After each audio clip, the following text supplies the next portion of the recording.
Olá, bom dia pessoal, começando mais essa live e o tema da live de hoje é leucoplasia, tá? Para quem não me conhece ainda, tá chegando novo aí, meu nome é Mara Kelly Christman, eu sou fonoaudióloga, sou doutora em voz e professora universitária. E aqui nesse espaço eu converso com fonoaudiólogos que gostam de atuar com a área de voz, que atuam com a área de voz, ou então quem ainda não atua, mas gostaria de atuar, tá? E esse tema, ele surgiu lá no nosso grupo do Telegram, que é o grupo Trocas em Voz, onde os fonos podem colocar dúvidas, colocam casos clínicos, e o grupo faz uma discussão, é bem interessante. Então, se você gostaria de entrar nesse grupo, ainda não está no grupo, o link vai estar em algum lugar, se você estiver assistindo depois lá pelo YouTube, o link provavelmente vai estar aqui na descrição do vídeo, ou então vai estar na bio do nosso Insta, @trocasnafono, então já segue, já se inscreve também no canal do YouTube, lembrando que é o Trocas na Fono também, para receber as notificações toda vez que um vídeo novo é postado. Bom dia, Ana Carla, bom dia, como você está? Olha só, a Ana Carla que foi a pessoa que, em primeira instância, né, colocou ali pra gente essa sugestão de tema, leucoplasia.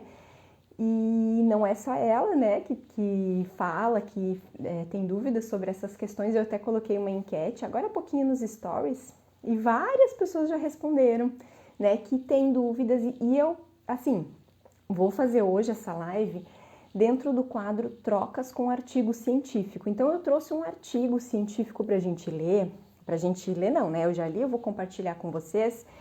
E assim, gente, nesse quadro, Trocas com Artigo Científico, a ideia é eu compartilhar realmente, assim, insights sobre a leitura e fazer meio que uma interpretação, vamos dizer assim, simplificar um pouquinho esse entendimento, né, do artigo.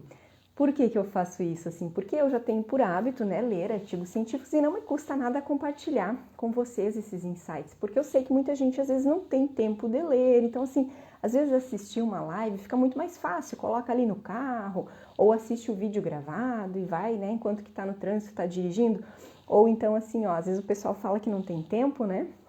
Esse final de semana eu fiz um curso sexta, sábado e domingo, o dia inteiro, e assim, nossa, fiz um monte de coisa ao mesmo tempo, deixei o fone de ouvido e o celular no bolso e fiquei, né, movimentando aqui dentro da casa, fazendo arrumação e tal. Então, assim, a gente arranja um tempo quando a gente quer. E a ideia desse quadro mesmo é realmente eu compartilhar, então, com vocês um pouquinho da minha leitura. Não é fazer análise do artigo, tá? Outra vez que eu fiz esse quadro, né, alguns falaram, nossa, que legal essa análise. Eu não tô fazendo análise, né, em termos de julgar o artigo, não, nada disso. É mesmo compartilhar o meu entendimento, a minha leitura, e dentro dessa conversa, eu acabo colocando também alguns conhecimentos meus, né? Compartilho com vocês também alguns outros aspectos, tá bom? Então, gente, nessa live de hoje, qual que é o benefício, assim, para você? É realmente entender um pouquinho mais sobre a leucoplasia, que lesão que é essa? A gente consegue reabsorver com a fonoterapia ou não? Essa é uma pergunta que eu já ouvi muito. Inclusive, eu já fiz essa pergunta também no início mais da minha carreira. Eu já perguntei isso também. Poxa, é possível reabsorver? E por que, gente, que a gente tem dúvidas, né? Essas dúvidas, elas são possíveis mesmo. Eu até fui pesquisar artigos justamente para escolher, poxa, qual que eu vou escolher aí para falar com vocês? E qual foi a minha, assim, surpresa, né?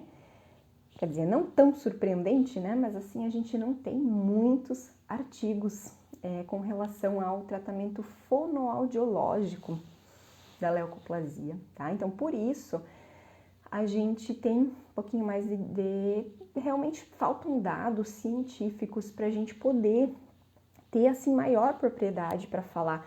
Ah, é assim, é assado, leva quanto tempo, o que precisa, entenderam? Então, assim, realmente é um tema que existe uma lacuna. Inclusive, se alguém de vocês tiver algum capítulo, algum artigo diferente desse que eu vou passar para vocês, inclusive eu vou passar depois o artigo lá no grupo também, tá? O artigo em PDF para vocês lerem depois, quem quiser ler na íntegra.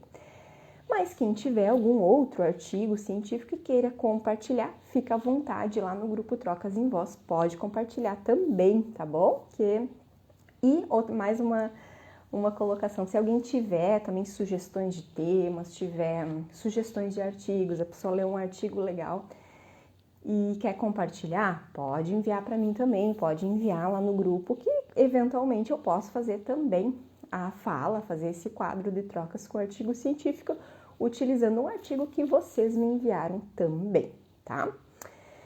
Bom, gente, o artigo de hoje que eu vou conversar com vocês, ele é um artigo que foi publicado em 2019, tá? Então, assim, ele tá aí, né, dentro desse escopo dos últimos 5 anos, né? Um artigo que a gente pode dizer que é atual, bem atual, né? 2019 considero atual.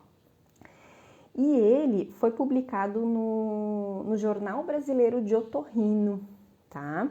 O título do artigo é a classificação morfológica da leucoplasia de prega vocal. Então, o que acontece? Ele é um artigo que ele não vai tratar especificamente de fonoterapia, tá? Então, eu vou falar hoje um pouco mais sobre a leucoplasia, tá? E, claro que eu vou passar também a minha percepção, a minha interpretação, né? E um pouquinho do meu conhecimento também prévio para passar para vocês, porque eu não encontrei algum artigo que falasse especificamente, né, do antes e o depois do tratamento fonoaudiológico, tá? Deixa eu ver o que mais que eu vou falar para vocês. Bom, depois eu vou enviar para vocês o artigo completo, mas vamos lá então, vamos falar o que é uma leucoplasia. Tem esse artigo aqui, depois vocês abram lá, ele tem até imagens, tá? Da lesão, como é que é a lesão, enfim, né? Depois eu vou mostrar também, vou tentar tirar o celular aqui para mostrar para vocês. Então, assim, o que é uma leucoplasia, gente? Deixa eu só abrir aqui que saiu, tá? A leucoplasia, ela é uma lesão de prega vocal, é aquela lesão que a gente vê assim, uma placa branca na prega vocal. E né, ele é um artigo aqui que ele trata bem do diagnóstico otorrinolaringológico. É importante deixar claro, né, pessoal, esse diagnóstico de leucoplasia é um diagnóstico otorrinolaringológico, então a gente não vai, né, nem palpitar, mas é importante que a gente entenda, né, vem para nós ali o laudo e a gente precisa entender o que o otorrino escreveu.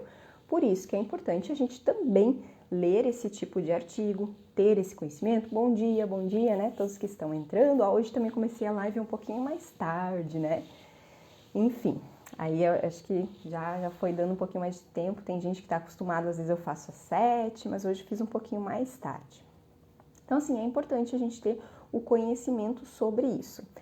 É uma lesão, então eu vou ler bem como está escrito aqui no artigo, tá? É uma lesão anormal da mucosa que se manifesta por placas brancas, epiteliais ou espessas ou manchas que não podem ser definidas como outra lesão. Então, é assim, quando você vê, né, você recebe também o exame do otorrino, dá bem para ver assim uma placa branca. E a gente vai ver aqui com base nesse artigo que tem também uma classificação, tá? Ele aqui ele fala, né, que tem alguns autores aí que propõem diversas classificações e aqui também esse artigo ele vai propor uma classificação também para a leucoplasia, tá? Tem uma classificação que é em 5 graus, tá? Então, assim, o mais leve seria a leucoplasia não displásica, que seria somente uma placa branca, uma alteração ali, mas assim, não displásica. O que seria uma displasia? Só para a gente deixar claro todos os termos aí, né? Caso alguém também esteja começando ou esteja ainda na graduação, a displasia é quando a gente tem uma multiplicação de células anormais, né? Células diferentes ali daquele tecido, tá? Então, o grau 1, que seria o mais leve, seria essa leucoplasia não displásica, e aí depois teria então uma displasia leve, depois displasia moderada e displasia grave e por último o carcinoma, né? O carcinoma é uma lesão cancerígena, tá? É uma alteração maligna realmente. Então, essa que é a maior preocupação, vamos dizer assim, com relação à leucoplasia. E aí o artigo ele fala aqui, né, da questão de como é que é o diagnóstico, porque assim, pra gente, né, para que seja diagnosticado, assim, exatamente se essa lesão, ela trata-se de um carcinoma, por exemplo, né, de células epiteliais, é preciso fazer uma biópsia ali, né, para poder fazer uma análise histológica. Mas essa biópsia também é invasiva, então assim, ó, isso tudo fica a cargo do médico, não a cargo nosso. Tô falando para a gente saber, tá, pessoal? Tá falando para a gente ter o conhecimento disso. Mas qual que tá a grande questão ali da leucoplasia? É que algumas lesões elas podem ser diagnosticadas num processo mais inicial e podem evoluir para o carcinoma. São todas que evoluem? Não, tá?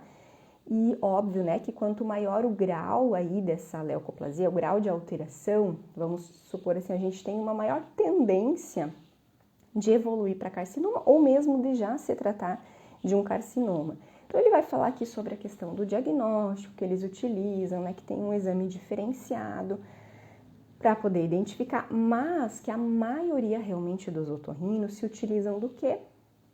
Da laringoscopia, né, através da imagem. Então ele vai ver as características de como é que é essa lesão para poder ver o que ele sugere. Então, né, algumas vezes, quando já for uma lesão, vamos dizer assim, num processo mais evoluído, ou que ele considere que possa estar aí perigoso, né, de ser uma lesão pré-cancerígena ou mesmo cancerígena, ele vai pedir, né, a retirada cirúrgica, vai né, sugerir, vai indicar processo cirúrgico. E quando for alguma lesão mais inicial, daí não. Daí ele vai, muitas vezes, encaminhar para fonoterapia. E aí por quê?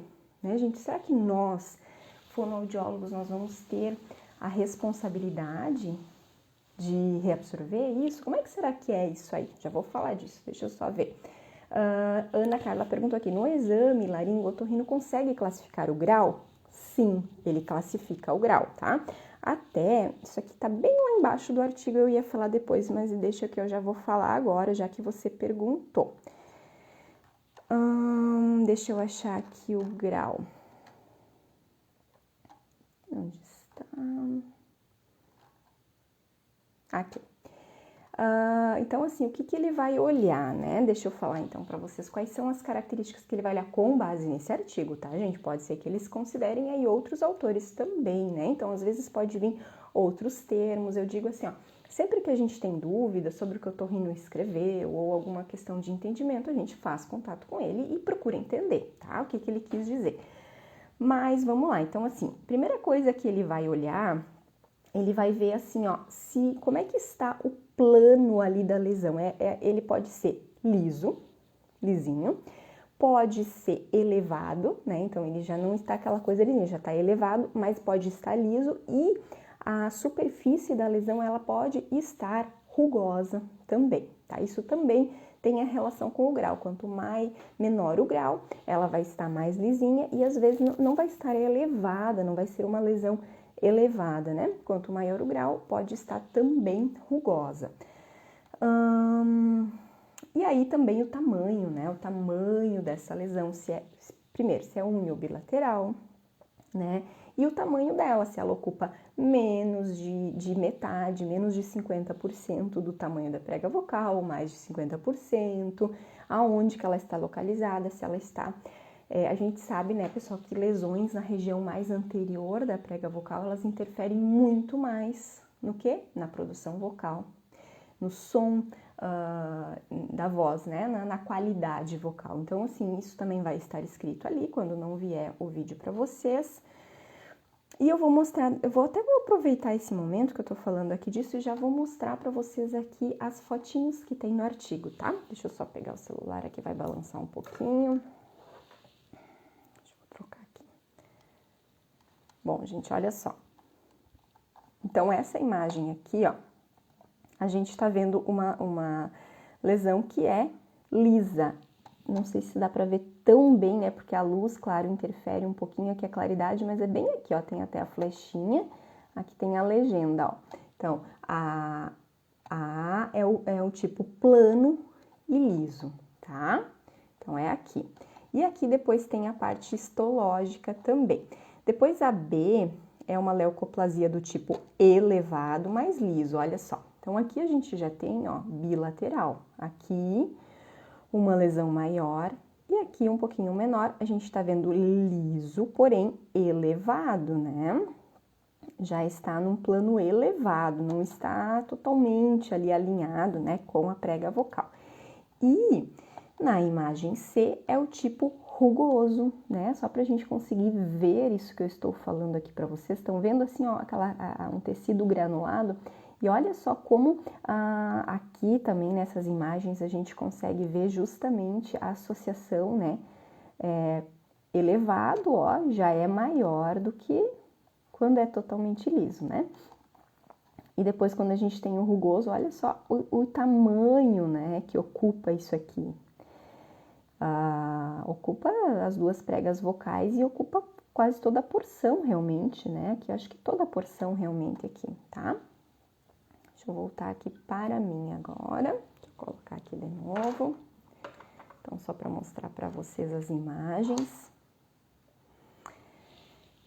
E aí, claro, o otorrino aqui, ele vai decidir se ele vai fazer o encaminhamento para fonoterapia, ou se ele vai fazer a cirurgia primeiro e vai encaminhar para fonoterapia num processo pós-cirúrgico, ele que vai decidir. Mas chegou um paciente para você, né, com leucoplasia. E aí? O que a gente faz? O que acontece? Bom, gente, primeiro, aqui no artigo ele não trata, assim, especificamente das causas.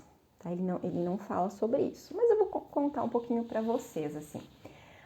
As causas, elas estão muito relacionadas, geralmente, ao tabagismo, tá? Bem fortemente associado com o tabagismo, tanto que a gente tem ali a questão da lesão, né? Que a gente diz que pode ser uma lesão pré-cancerígena e tem tudo a ver, né, com a questão do cigarro, já que a maioria dos pacientes que têm câncer de laringe são ou eram fumantes, né? Então tem uma associação bem grande. E também a questão, gente, do refluxo laringofaríngeo, tá?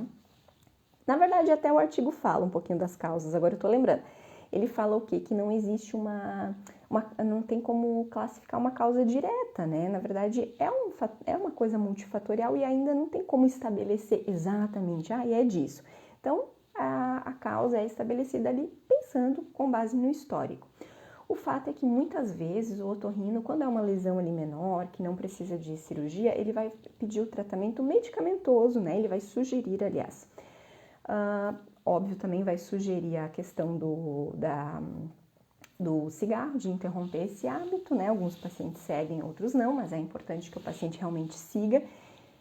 Isso também é uma coisa importante na fonoterapia, né? Porque o otorrino, ele vai ver o médico uma vez e daí depois no retorno, né? Ele tem um espaçamento maior aí nas consultas. E nós, na fonoterapia, a gente vê o paciente semanalmente.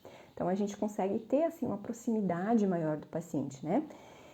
Mas é importante que ele pare, né, com esse hábito de fumar e ele pode dar também medicação para refluxo laringofaríngeo, caso o paciente tenha também, porque, né, uma das hipóteses, digamos assim, é que a causa possa estar relacionada também ao refluxo. E deixa eu ver o que a Ana Carla colocou aqui. Acredito que a minha paciente é parecida com a imagem 1, né? Então, é aquele grau mais inicial ali, né? Então, assim, tem uma grande possibilidade de realmente, vamos dizer assim, curar, né? De reabsorver a lesão. E uma baixa possibilidade de se tratar de uma lesão pré-maligna ou maligna, né? Tanto que o otorrino, ele vai fazer o quê? Ele vai encaminhar esse paciente para fonoterapia e vai ver o paciente dali um tempo. Ele vai pedir para o paciente voltar depois de um tempo para acompanhar. O paciente que tem uma leucoplasia nunca vai ser aquele paciente que o otorrino vai, tipo, não vou dizer abandonar, mas assim, que ele não vai mais pedir algum retorno. Não, ele vai ter que pedir um retorno para ver como é que essa lesão vai evoluir.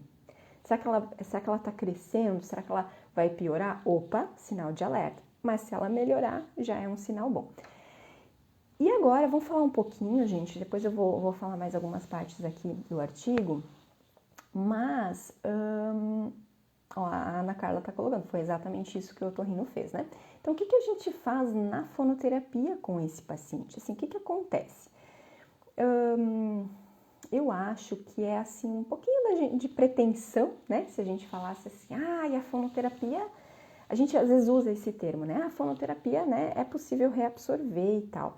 Mas, assim, não quer dizer que vai ser uma lesão, que vai ser, tipo, 100% responsabilidade do fono reabsorver, sabe? Como a gente não sabe exatamente a causa, fica mais difícil de ter, assim, essa certeza, né? O fono vai reabsorver. Não, tá? Vamos cuidar, né, com o que a gente fala dessa maneira, né? Enfim. É a combinação ali do tratamento medicamentoso, quando existe o refluxo laringofaríngeo, a interrupção, né, dos hábitos aí incorretos, exemplo, cigarro, tabagismo, tá? E também a questão do comportamento vocal. O que nós vamos fazer então na fonoterapia? Somente trabalhar com a questão de saúde vocal, usos incorretos, mandar o paciente não fazer isso, não fazer aquilo, não gritar, não sei o que, né? Não é bem isso, né? A gente, na fonoterapia, a gente vai sempre, eu sempre digo isso, a gente faz uma avaliação completa do nosso paciente para identificar o que ele tem de alterações. Quais são os abusos, os usos incorretos que ele tem e também os ajustes vocais que estão alterados. Porque assim, vamos supor que essa lesão, que ela tenha surgido decorrente do cigarro, tá? Pode ser que foi decorrente do cigarro, mas o fato é que no momento que começa uma lesão ali, na prega vocal, óbvio, né, gente, que essa lesão vai fazer o quê?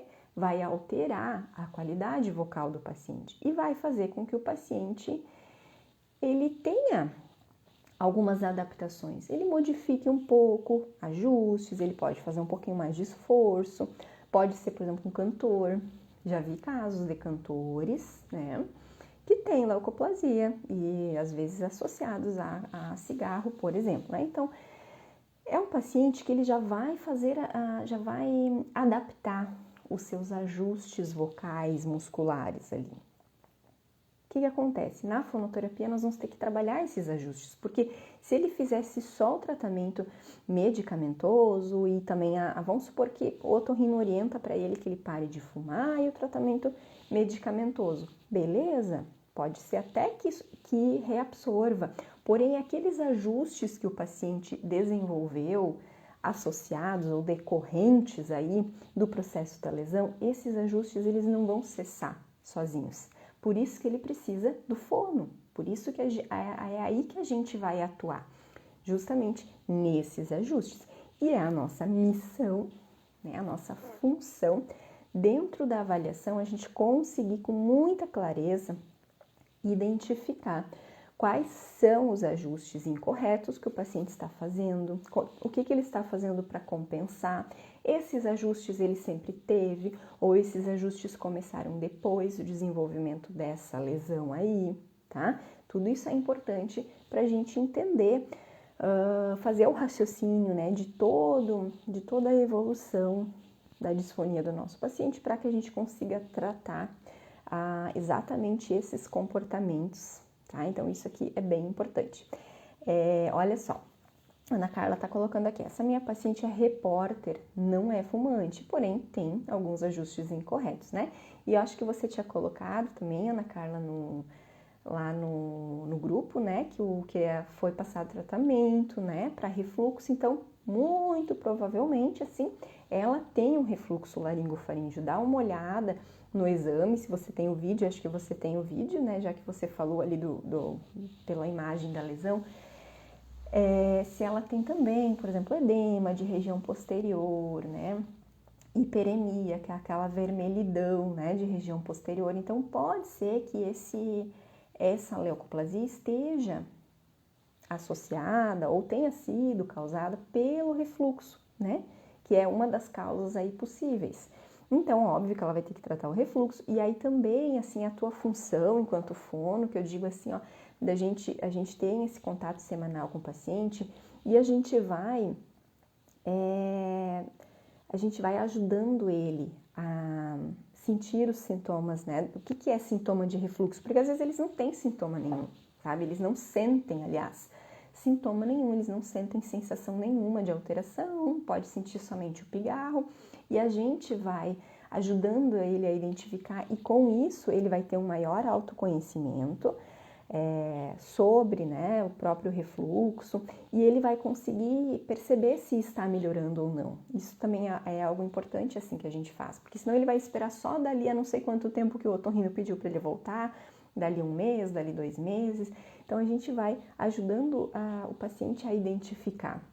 Outro dia eu atendi um paciente que ele veio com o diagnóstico do médico, não era leucoplasia, mas ele tinha sinais de refluxo em laringe, só que o médico não passou medicação para ele, não passou nenhum tratamento, porque ele me disse assim, Mara, o paciente, ele me disse que não tinha queixa nenhuma na voz. Falei, como que não tem queixa? Se ele procurou a fonoterapia primeiro, né, eu que encaminhei, ele tem sim queixa, só que ele não consegue, né, ele não tem consciência, digamos assim, que essas queixas que ele tem estão associadas ao refluxo. Então, também é a nossa função, vamos dizer assim, não é a palavra educar, mas assim, conscientizar o paciente. Olha, isso, tá vendo isso que tu tá sentindo? Tal aspecto, isso tem a ver com refluxo? Aí ele vai falar, sim, isso tem a ver com refluxo. Então, tu vai cuidando, essa sensação, aquela sensação.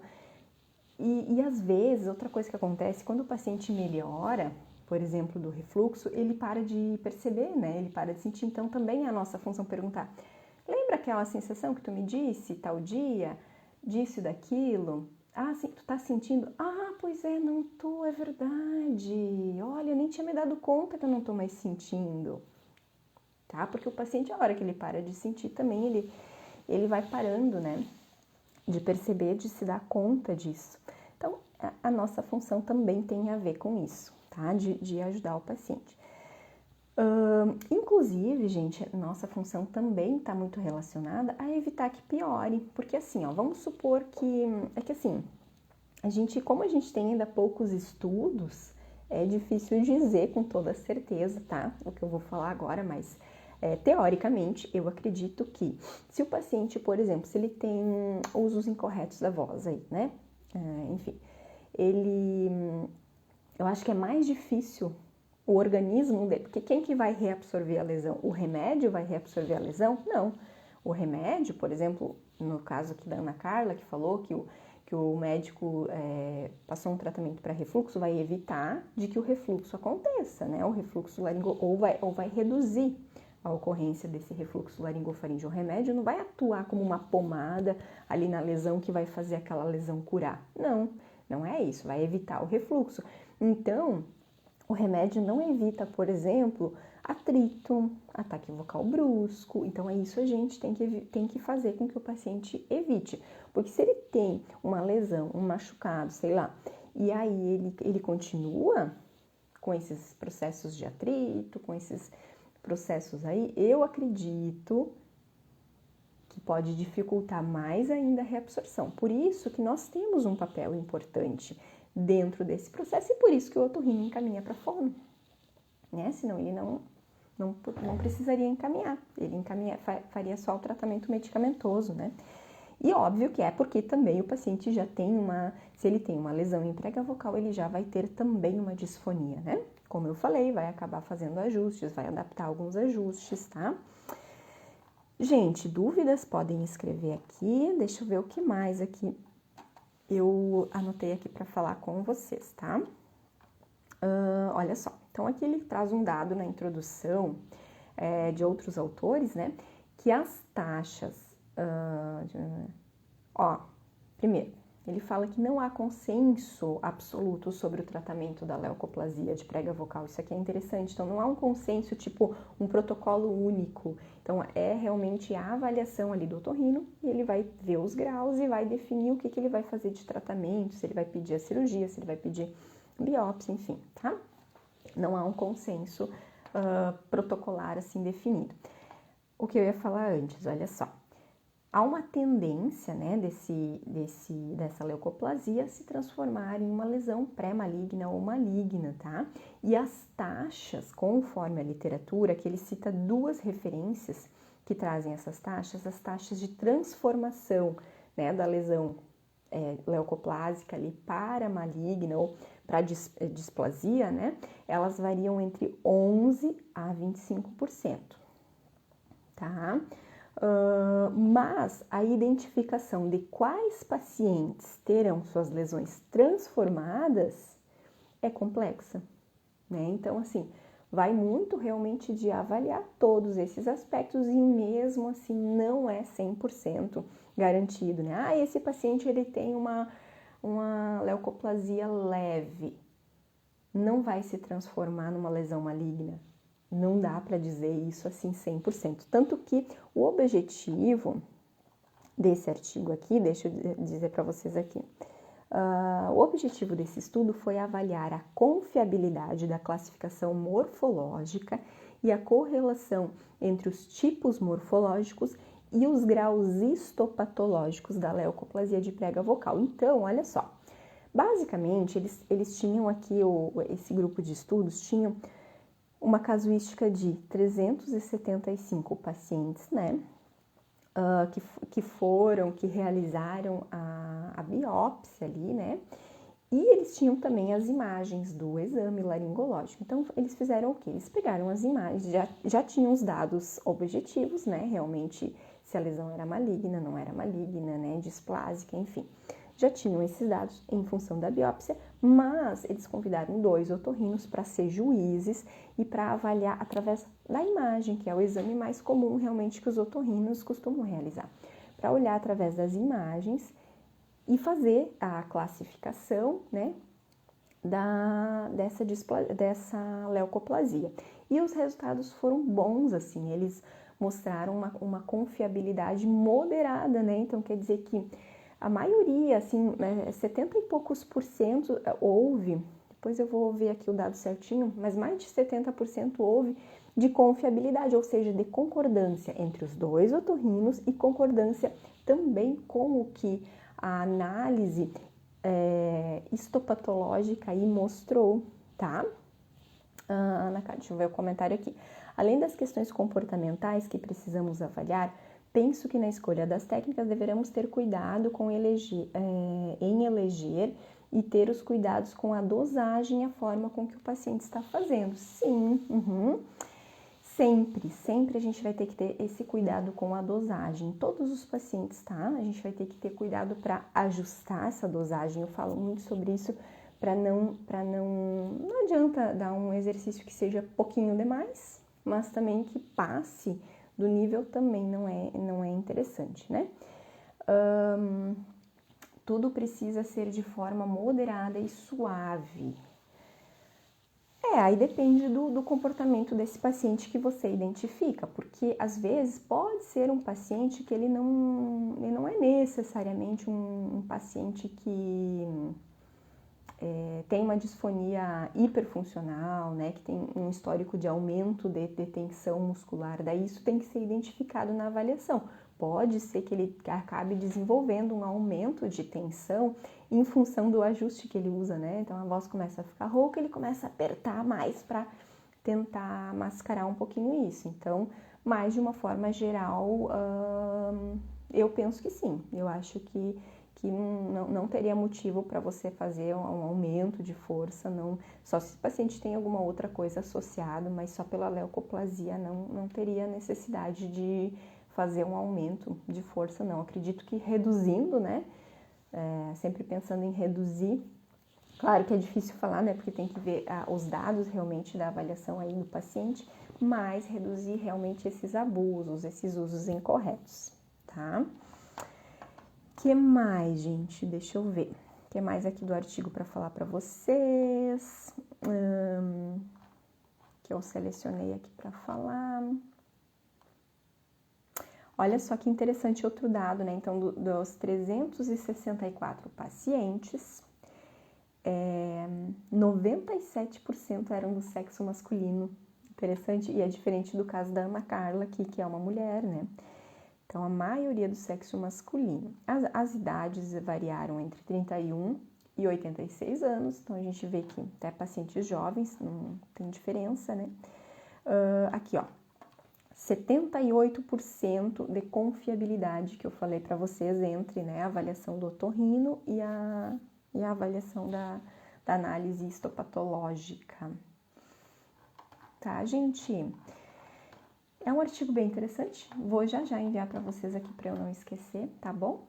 Gente, dúvidas, podem escrever, podem enviar lá no grupo também, enviar nos stories, e eu acho que é isso, tá? Até a próxima live, até o próximo Trocas com Artigo Científico, e um grande abraço para todos e todas!